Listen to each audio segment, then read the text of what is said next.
हैदराबाद में पटाखे की फैक्ट्री में जोरदार धमाके में जाँ बहक होने वालों की तादाद जो है वो 9 हो गई। ये सैटरडे मतलब आप अंदाजा करिए, this also happened over the weekend. और धमाके से पूरी फैक्ट्री की इमारत जो है ना वो ज़मीन बोस हो गई। और ये धमाका थाना 20 सेक्शन के हदूद लगारी गोट में फैक्ट्री में अचानक आग भड़कने के बाद आया और धमाके से पूरे इलाके में अफरा तफरी में आप अंदाजा कर सकते हैं वो आवाज़ क्या होगी। लोग आवाज से खौफ हो गए होंगे, घरों से बाहर निकल आए। यही होता है भाई। पता चला कि फैक्ट्री मालिक ने मुबैना तौर पर ये फैक्ट्री सरकारी ज़मीन पर कब्जा करके बनाई थी आतिशबाजी के लिए। जिस जगह का NOC लिया गया था ये वो जगह नहीं थी, मतलब जहां फैक्ट्री बनाने के लिए NOC लिया गया था। गुज़श्ता 10 रोज़ के दौरान हैदराबाद में आतिशबाजी का सामान बनाने वाली फैक्ट्री में होने वाला ये दूसरा धमाका है। और नारेजानी फाटक के करीब आतिशबाजी के गोदाम में धमाके से 18 साल का लड़का झुलस गया है, शदीद झुलस गया है, 3rd डिग्री बर्न है। शहरियों में तशवीश पाई जा रही है, न जाने रहायशी इलाकों में और कैसी इतनी इमारतें हैं जहां ये काम हो रहा है।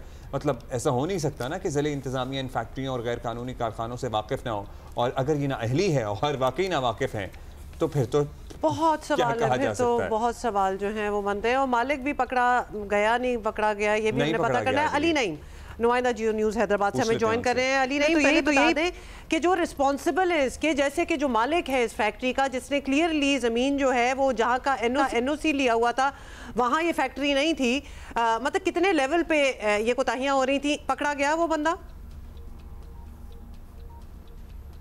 जी, फैक्ट्री के मालिक की अगर बात की जाए तो इसका नाम असद खान है और वो अब तक मफरूर है पुलिस के मुताबिक। और इस हवाले से FIR का भी इदराज किया गया है जिसमें जो फैक्ट्री का मालिक है असद खान और उसके पार्टनर हैं 4, उन सबको नॉमिनेट किया गया है।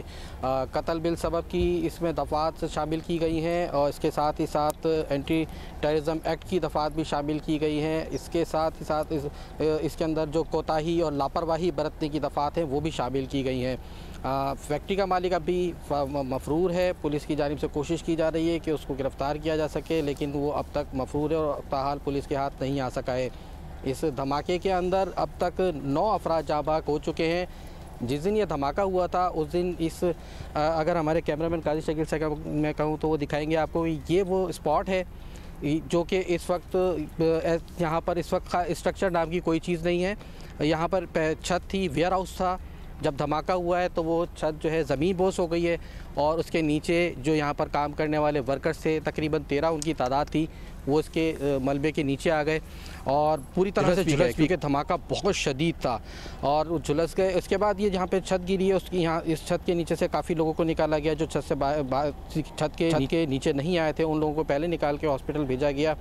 उस 15 तारीख को 7 अफराद की लाशों को निकाला गया था यहाँ से और 7 अफराद ज़ख्मी थे जिन्हें सिविल हॉस्पिटल मुंतकिल किया गया था। उन 7 ज़ख्मियों में से 3 जो ज़ख्मी थे शदीद उन्हें कराची सिविल हॉस्पिटल मुंतकिल किया गया था, जिनमें से 2 जो ज़ख्मी थे वो जाँबर ना हो सके। इस तरह से मजमूई तौर पर इस वाक़े में जो जाँ बहक अफराद हैं उनकी तादाद 9 हो चुकी है और 4 अफराद अब भी ऐसे हैं जो ज़ेर इलाज हैं। अच्छा, ये ज़ेर इलाज वालों की हालत कैसी है? क्योंकि बड़े शदीद झुलस जाते हैं लोग ज़ाहिर है और फिर इलाज भी बड़ा मुश्किल हो जाता है। दूसरा ये कि अगर किसी ने सरकारी ज़मीन पे कब्ज़ा किया हुआ हो तो हम ये कैसे समझें कि सरकारी ज़मीन पे किसी ऐसे आदमी ने कब्ज़ा कर लिया जिसका कोई कनेक्शन नहीं होगा, जो लोगों को जानता नहीं होगा, जिसकी ऐवान इक़्तिदार में इनरोड्स नहीं होंगी। सो ये जो मालिक हैं इनका क्या बैकग्राउंड है?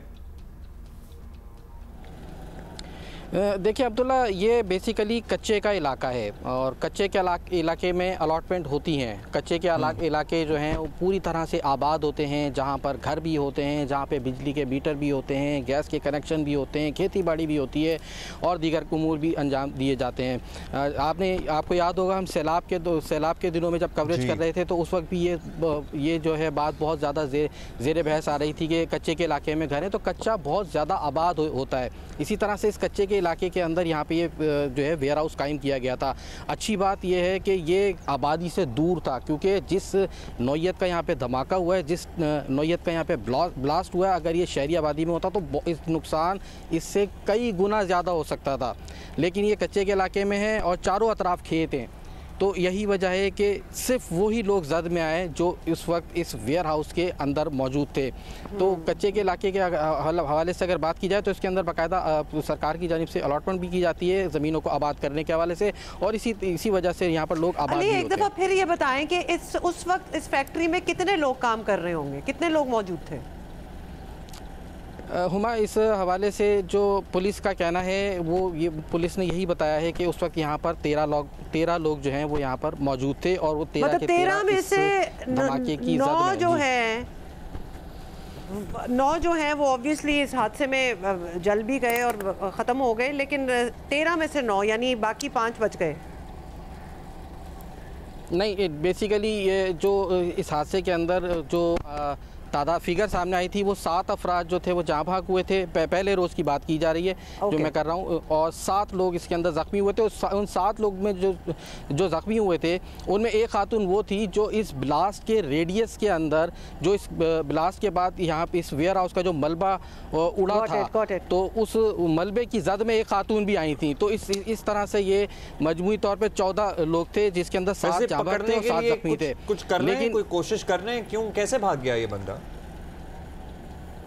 जी, पुलिस का ये कहना है कि उस वक्त शायद यहाँ पर ये मौजूद नहीं था, अगर क्योंकि वेयर हाउस के अंदर इस पटाखा फैक्ट्री के अंदर जो लोग थे वो तमाम के तमाम इस जद में आए। ट्रेस करें, कुछ जी भी बिल्कुल, पुलिस का ये कहना है कि इस हवाले से पुलिस का कहना है कि इस हवाले से मुसलसल कोशिश की जा रही है और पुलिस अपने तमाम तर वसाइल को बरूए कार ला रही है।